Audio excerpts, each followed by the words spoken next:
You walk into a casino, hundreds of blinking humming machines, and each one of these things is designed to legally steal your money. Get my hand! Not because they're unlucky, but because of how it's programmed behind the scenes. Globally, casinos rake in over $250 billion a year, 70% of which are made through slots. Every slot machine runs a random number generator, a program that cycles through thousands of numbers per second. The moment you press the button, the RNG picks a number, and that number corresponds to a result, whether it's a win, a loss, or a jackpot. But here's the catch, those numbers aren't equally distributed. Some numbers correspond to jackpots, others to small wins, and most to nothing. And the animations you see in a casino, the cherries, sevens, and stars, are just visual effects. They are programmed to land on whatever the RNG already decided milliseconds earlier.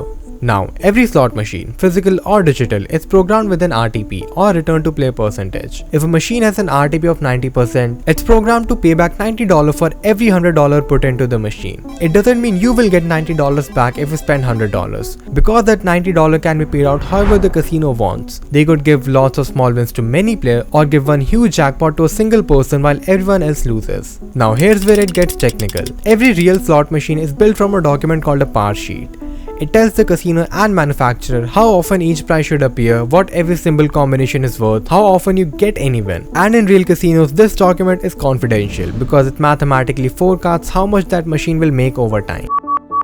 Volatility controls the nature of the payouts. High volatility machine gives you rare but big wins. Low volatility machine gives you lots of small wins but you still lose overall. If I make jackpots ultra rare but highly valuable, it's a high volatility machine. If I add more small wins, it's a low volatility machine. A lucky player won the jackpot. Now let's talk about those giant multi-million-dollar jackpots you see in casinos. They are created by progressive slot machines. They are networked machines where every player's bet contributes a small amount to a shared jackpot. And the odds of hitting that jackpot, not 1 in 1,000, usually 1 in tens of millions. And here's the last part, how casinos legally get away with this. Most gambling laws only require a machine to have a minimum RTP, like 75% in Las Vegas. As long as the machine stays above that, casinos are legally allowed to tweak hold percentage, volatility, price odds, and par sheets however they want. The result, perfectly legal, mathematically guaranteed losses. To put this into perspective, in 2023, casinos in Nevada made over $15.5 billion in gambling revenue. Out of that, slot machines alone brought in nearly $10.3 billion.